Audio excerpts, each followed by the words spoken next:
Hello students. तो चलिए आज फिर से मुलाकात हुई आपसे नेक्स्ट वीडियो में। तो आगे बढ़ने से पहले हम लोग जो हमने पिछली वीडियो में पढ़ा था उसका थोड़ा सा रिवाइज कर लेते हैं। तो पिछली वीडियो में हमने एनसीईआरटी का चैप्टर 10 पढ़ा था, लाइट, रिफ्लेक्शन एंड रिफ्रैक्शन। तो सबसे पहले हमने पढ़ा था लाइट, व्हाट इज लाइट। तो light is a form of an energy which help us to see anything. उसके बाद हमने पढ़ा था लाइट की दो थ्योरी थी, वेव थ्योरी थी जो कि हाइगेंस ने दी थी, एंड पार्टिकल थ्योरी थी जो कि न्यूटन ने दी थी। तो वेव थ्योरी में बताया गया था कि जो लाइट होती है वो इलेक्ट्रोमैग्नेट की फॉर्म में होती है, और पार्टिकल थ्योरी में हमें बताया गया था कि जो लाइट होती है वो बहुत ही टिनी पार्टिकल की फॉर्म में होती है। उसके बाद हमने नेचर ऑफ लाइट पढ़े थे, जिसमें पता पड़ा था कि लाइट की जो स्पीड होती है वैक्यूम में वो 3 × 10⁸ होती है, और वेवलेंथ जो होती है वो 4 × 10⁻⁷ to 8 × 10⁻⁷ होती है। उसके बाद बेटा हमने रिफ्लेक्शन ऑफ लाइट पढ़ा था, जो कि पहला फिनोमेना है आपका इस चैप्टर का। तो रिफ्लेक्शन ऑफ लाइट था, the bouncing back of light from a smooth surface is called reflection of light. उसके अंदर हमने दो रूल्स पढ़े थे। पहला था the incident ray, the reflected ray and the normal lies on the same plane, and second one the angle of incidence equal to the angle of reflection. और उसके बाद बेटा हम लोगों ने इमेज के बारे में पढ़ा था। There are two types of image, real image और वर्चुअल इमेज। रियल इमेज थी an image which can be obtain on a screen is called real image, and an image which can not be obtain on a screen is called virtual image. कल comment में सुमित सिंह ने एक comment किया था कि भैया inverted क्या होता है। तो बेटा इन्वर्टेड बोलते हैं हम उल्टे को, यानी कि जितनी भी रियल इमेज होंगी वो हमेशा इन्वर्टेड यानी कि उल्टी ही बनती हैं। और इरेक्ट पूछा था, इरेक्ट का मतलब होता है बेटा सीधा, यानी जितनी भी वर्चुअल इमेज होंगी वो सारी सीधी बनती हैं। उसका हम लोगों ने बेटा लेटरल इन्वर्शन पढ़ा था। तो सुमित ने इसके बारे में भी पूछा था, उन्होंने पूछा था व्हाट इज इन्वर्शन।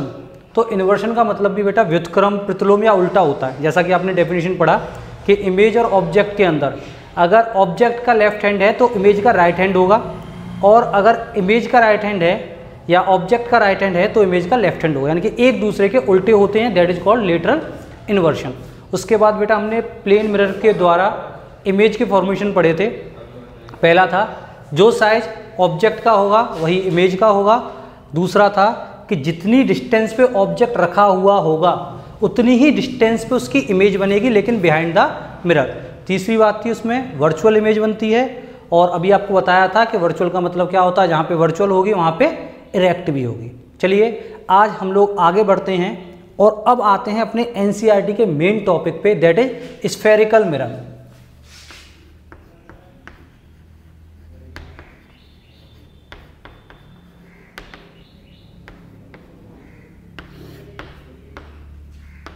आज आप लोग बेटा मेरे थोड़ा लेक्चर पे ध्यान देना, क्योंकि मैं रिटन वर्क आज थोड़ा सा कम करूँगा। तो स्फेरिकल मिरर क्या होता है? Spherical mirror is a mirror which is a part of A hollow glass. यानी कि मान लो कोई एक हॉलो स्फेरिकल ग्लास, कोई एक स्फेयर है, ग्लास है, हमने इसको दो पार्ट में बेटा डिवाइड कर दिया। ठीक है, तो हमारे पास कौन कौन से पार्ट आए? एक पार्ट तो ये आया और एक पार्ट ये आया। अभी मैंने इस पार्ट को एक साइड से पॉलिश कर दिया, सिल्वर की पॉलिश कर दिया, मरकरी की कर दिया, रेड ऑक्साइड की कर दी, और इसके भी मैंने एक पार्ट को बेटा पॉलिश कर दिया।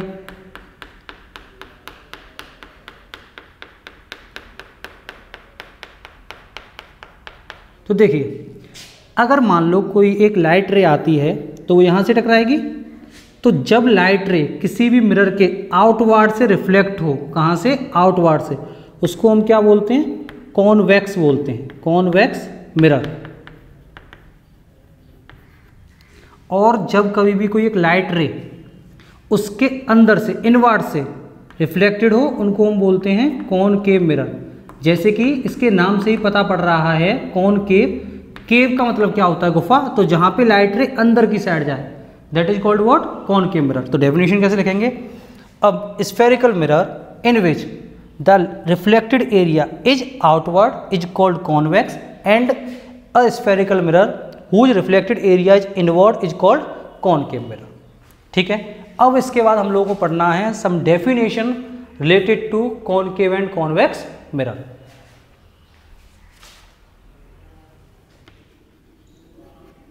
सम definition related to spherical mirror.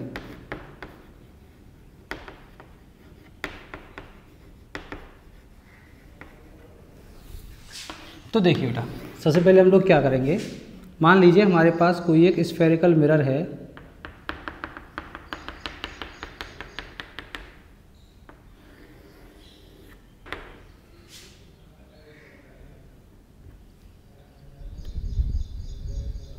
अभी इसका नाम आप लोग देखोगे, आपको दिख रहा होगा कि इसका जो रिफ्लेक्टेड सरफेस होगा वो इसका इनवर्ड है। तो ये कौन सा मिरर हो गया हमारे पास, कॉनकेव मिरर। तो सबसे पहले हमें जो डेफिनेशन पढ़नी है इससे related, that is pole. What is pole? The mid point of reflected area. देखिए ये रिफ्लेक्टेड एरिया है, इसका जो मिड पॉइंट होगा उसको हम क्या बोलेंगे, pole. What is pole? Mid point of reflected area.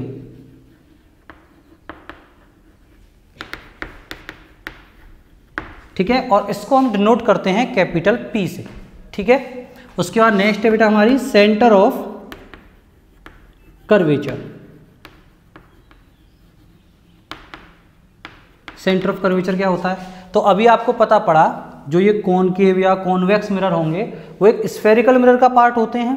तो उस स्फेयर का जो सेंटर होगा, ध्यान रखिएगा मैं क्या बोल रहा हूं, उस स्फेयर का जो सेंटर होगा वो इसका क्या होगा, सेंटर ऑफ कर्वेचर। यानी कि अगर हम डेफिनेशन लिखें तो आप लोग लिख लीजिएगा, the centre of spherical mirror of which the given mirror is a part is called centre of curvature and it is denoted by capital C। Third one is radius of curvature.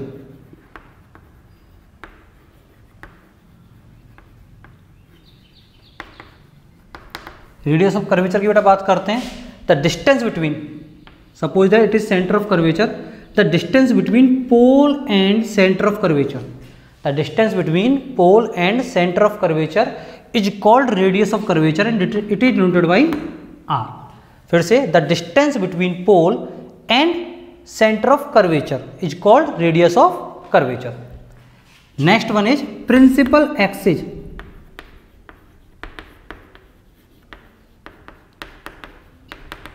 Principal axis क्या होता है? An imaginary line which passes through pole and centre of curvature. मान लीजिए कोई एक imaginary line है जो कि पास हो रही है कहाँ से, पोल और सेंटर ऑफ कर्वेचर से। इसको हम लोग क्या बोलेंगे, इसको हम लोग बोलते हैं प्रिंसिपल एक्सिस। फिर से डेफिनेशन बोलता हूं मैं, an imaginary line which passes through pole and centre of curvature is called what, principal axis. Next one is principal focus. Principal focus क्या होता है, तो इसको थोड़ा सा डीपली समझना। व्हेन अ लाइन या when a light ray parallel to principal axis, जब कोई भी एक लाइट रे पैरेलल हो प्रिंसिपल एक्सिस के। मान लीजिए कोई एक ऑब्जेक्ट रखा हुआ है जिससे लाइट रे जा रही है जो कि पैरेलल है प्रिंसिपल एक्सिस के। After reflection at which point it is passes through is called principal focus. फिर से पढ़ते हैं, when a light ray is parallel to principal axis after reflection at which point it passes through is called what, principal focus and it is noted by capital F। Next one is focal length.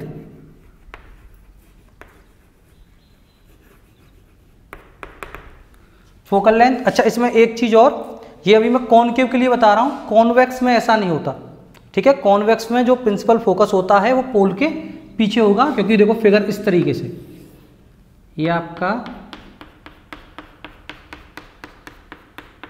ये convex है, इसमें मान लीजिए ये आपका पोल है और कोई भी एक लाइट रे आई पैरेलल टू प्रिंसिपल एक्सिस है, तो हमें क्या लगता है, ऐसा अपीयर होता है कि ये पॉइंट से आ रही है, that point is called what, focus. उस पॉइंट को ही बेटा हम क्या बोलते हैं, फोकस बोलते हैं। ठीक है, next one is focal length, the distance between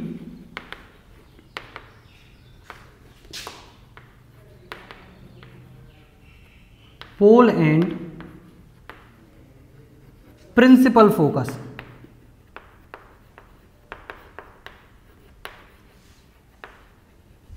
इसको बेटा हम डिनोट करते हैं स्मॉल एफ से। The distance between pole and principal focus is called what? Focal length. And the distance between pole and centre of curvature is called what? Radius of curvature. ठीक है बेटा, ये आपकी डेफिनेशन है। इसमें एक और होती है बेटा एपेचर्स।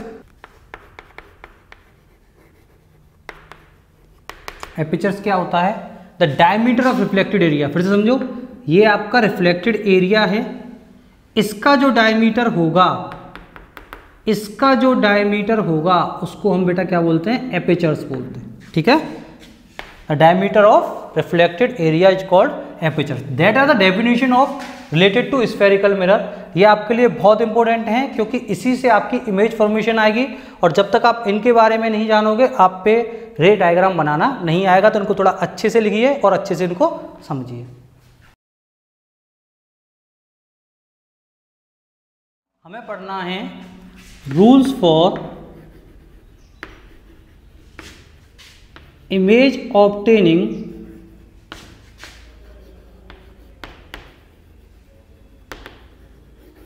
Bye a concave mirror. One by one बेटा हम लोग क्लियर करेंगे। पहले हम कॉनकेव मिरर की बात करेंगे। जब हमारा टोटल कॉनकेव मिरर फिनिश हो जाएगा उसके बाद हम लोग बेटा कॉन्वेक्स मिरर पे आएंगे। तो इसके अंदर बेटा 4 रूल्स हैं, थोड़ा ध्यान से सुनिएगा चारों रूल्स को, क्योंकि आपके जो रे डायग्राम बनते हैं आपके एग्जाम में 3 या 5 मार्क्स का आता है ये क्वेश्चन। तो उसमें अगर मान लीजिए न्यूमेरिकल आया है तो 99% बेटा चांस होते हैं आप पे रे डायग्राम बनवाएगा। तो रे डायग्राम को अच्छे से समझने के लिए हमें उसका बेसिक्स आना चाहिए।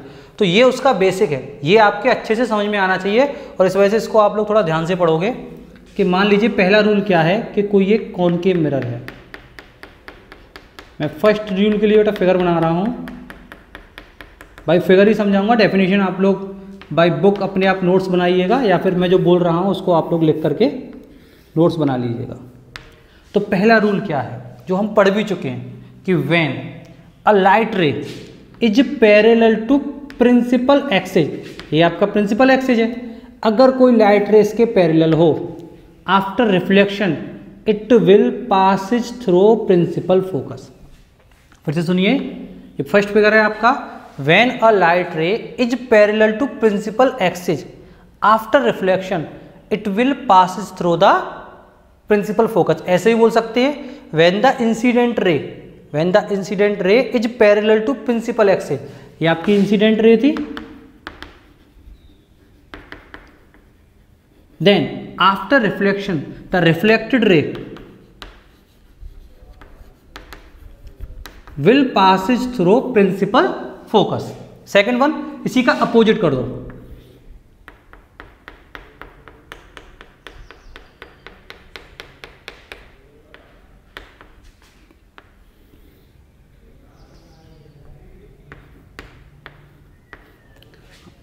क्या है?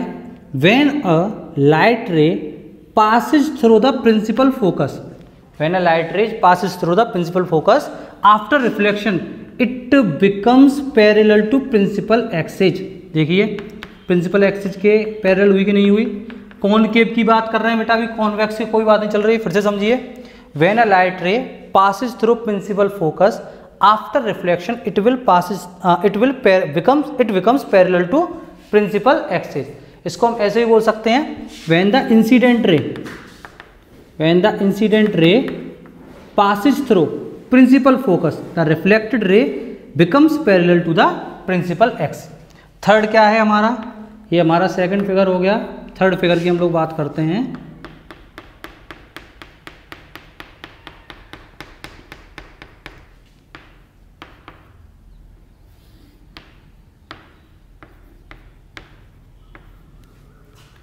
थर्ड में है बेटा, when a light ray passes through the centre of curvature, when a light ray passes through centre of curvature it come back after reflection to the same part. यानी कि जब कोई लाइट रे सेंटर ऑफ कर्वेचर से होकर जाएगी तो जब उसमें रिफ्लेक्शन होगा तो वो सेम पाथ से यानी कि सेंटर ऑफ कर्वेचर से ही वापस होकर के आ जाएगी।